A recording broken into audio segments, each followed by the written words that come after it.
वंदामी भंते जी। हम्म। तो आपने वो भव के बारे में बताया। तो कुशल संकल्प और वीर्य, तो ये उसके अंतर्गत कैसे फिर डिफरेंशिएट करें? जब हम एक थॉट लेते हैं, उसको बोलते हैं वो कुशल संकल्प है, तो उससे भव कैसे पैदा नहीं होगा? और उसी कुशल संकल्प के अंतर्गत हम वीर्य भी करते हैं। तो फिर हम कैसे समझे वो भव बनेगा या फिर कुशल संकल्प, या फिर उसको आगे जाके हम वीर्य को लेके आगे बढ़ाए? ये फर्स्ट क्वेश्चन है।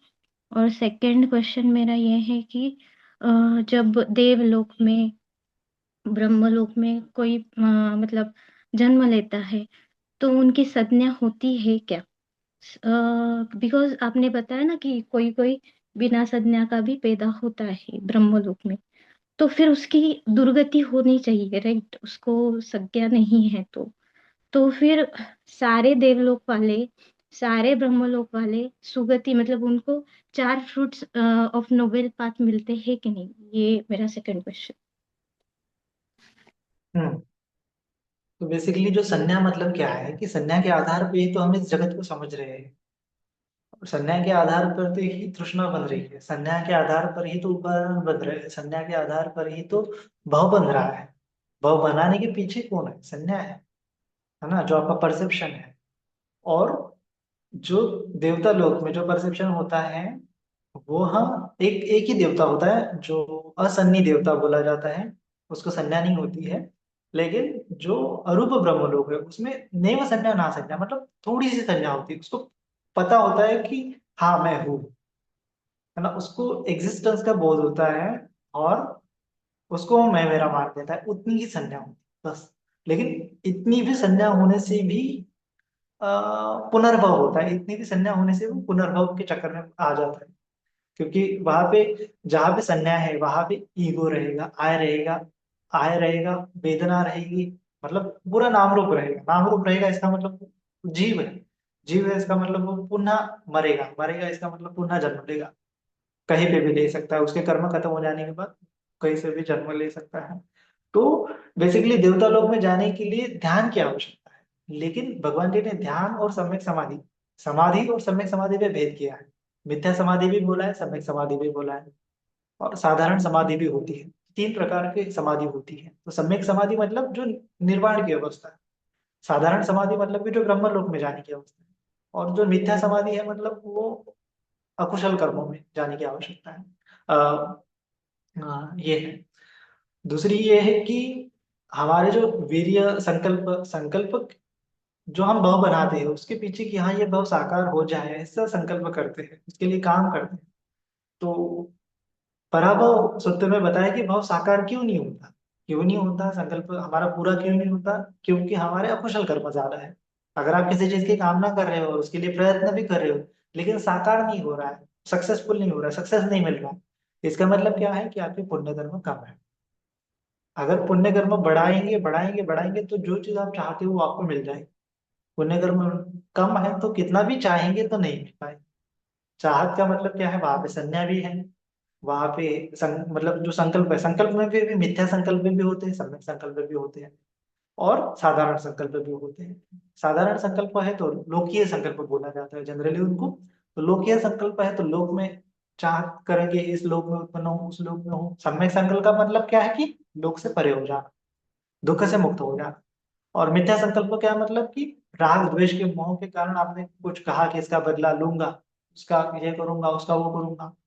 तो जो मिथ्या संकल्प है वो पूरे होने के चांसेस कम हो जाते हैं, क्योंकि उसको ज्यादा एनर्जी नहीं लगती, है ना। लोकीय संकल्प पूरे होने के लिए थोड़ी बहुत पुण्य कर्म की आवश्यकता होती है। और जो सम्यक संकल्प है उसको साध्य करने के लिए आपको विपස්සना की आवश्यकता होती है, प्रज्ञा की आवश्यकता होती है। तो ये तीन संकल्प है। और तीन भाव भी हम बोल सकते हैं, या फिर तीसरा तो भाव होता नहीं है। और वीर्य, वीर्य का मतलब कि आपको हर संकल्प को पूरा करने के लिए कुछ ना कुछ प्रयत्न करना पड़ेगा।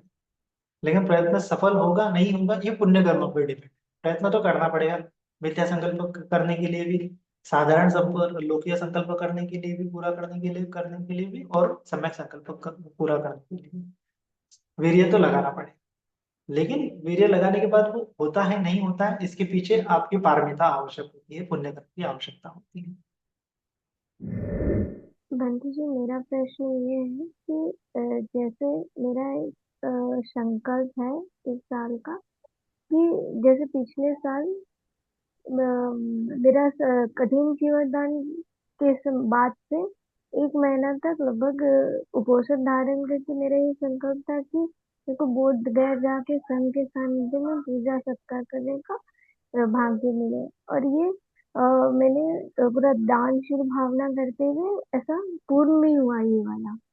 तो इस साल का भी ऐसे ही संकल्प है मेरा, और मेरा कर्म भी वैसा हम करते हैं, जैसे उपोषित अष्ट से लेते हैं तो दानशील भावना भी करते हैं डेली। तो जैसे आप बताएं कि बार बार उसके बारे में मतलब भाव तैयार, मतलब ज्यादा आसक्ति नहीं करना चाहिए। जैसे पुण्य कर्म करते हैं, उसके बाद ये पुण्य कर्म से ये प्राप्त हो कि उसको फिर छोड़ देना, फिर अपना कार्य में वैसा लग जाना, उसके बारे में ज्यादा सोचना नहीं। ये पूछना था मेरे को। नहीं, बेसिकली देखो, आप तो हर बार काम करते हो, है ना, हर बार काम करते हो, लेकिन उस काम क्यों करते हो, है ना? आपके माइंड में हमेशा एक भाव होता है, काम क्यों कर रहे हो, है ना। तो जैसे आपने पढ़ाई करना है, पढ़ाई करने का काम करो, पढ़ाई क्यों करना है, आपकी वाय होता है आपके पास हमेशा, कि मुझे अच्छा नौकरी करना है, बहुत ज्यादा पैसा कमाना है, एक पूरा पैटर्न, है ना। तो वो क्यों करने का मतलब होता है कि मैक्सिमम टाइम में तो हमारे सुख की भी अभिलाषा होती है, बहुत बार तो हमें सुख मिले ऐसे बहुत ज्यादा अभिलाषा होती है हमारी, किसी भी भाव में जाएंगे तो सुख मिले, कंफर्टेबल लाइफ मिले, ऐसा हम चाहते हैं, हमारा जीवन कंफर्टेबल हो जाए। और लेकिन कंफर्टेबल हो जाए, जैसे आपका जो संकल्प है कि बोधगया में जाना है, तो उसके लिए आपको ज्यादा पुण्य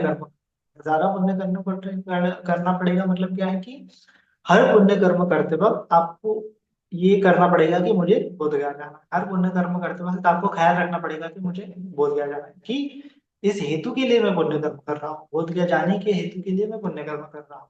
तो जाके वो जो पुण्य है वहां पे मिल जाएंगे, है ना। अन्यथा क्या होता है कि हम बिना हेतु के कर्म करते हैं तो उसका भी विभाग मिलता है, लेकिन वह जैसा आप कर्म करोगे वैसा विभाग।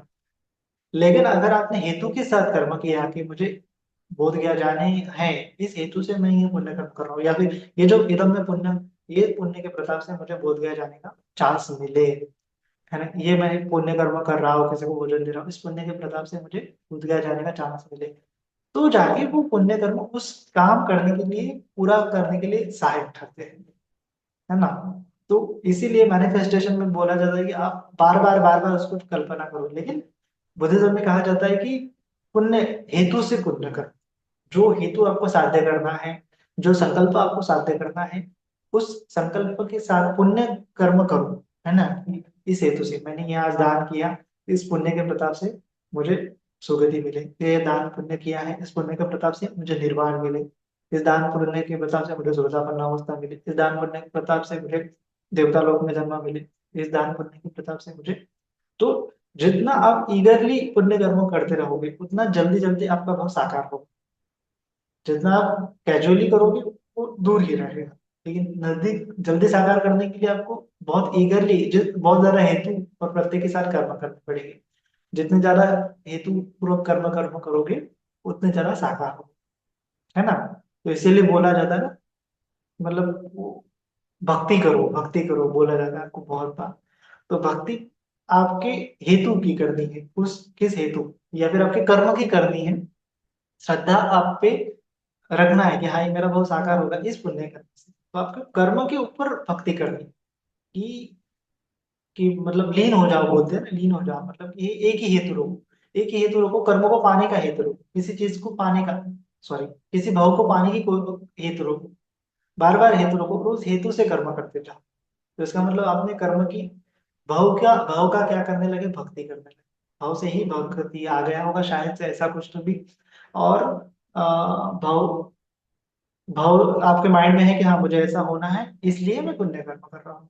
तो अगर ज्यादा पुण्य करते करते वक्त आपका भाव माइंड में है तो जल्दी सक्सेसफुल होगा। इदम में पुण्य निब्बान पच्चे हो, तो इदम में पुण्य सुगति को जाओ, है ना, इस पुण्य के प्रताप से मुझे अब काम का चीज प्राप्त हो जाए। तो बार बार ऐसे पुण्य कर्म जोड़ते जाओ जुड़ते जाओ जुड़ते जाओ, एक समय आएगा कि वो आपका साकार हो जाएगा। तो बार बार जब भी आप पुण्य कर्म करते हो तो उसके बाद कामना करना है कि इस पुण्य के प्रताप से मुझे फलाना फलाना चीज मिल जाए। पुण्य कर्म करने के बाद करना पड़ेगा, तब जाके वो मैनिफेस्ट होगा। अगर पुण्य कर्म करने के बाद नहीं चिंता उसका नहीं करते, चेतना नहीं उत्पन्न करते तो नहीं होगा। तो ये आपको बहुत ख्याल रखना।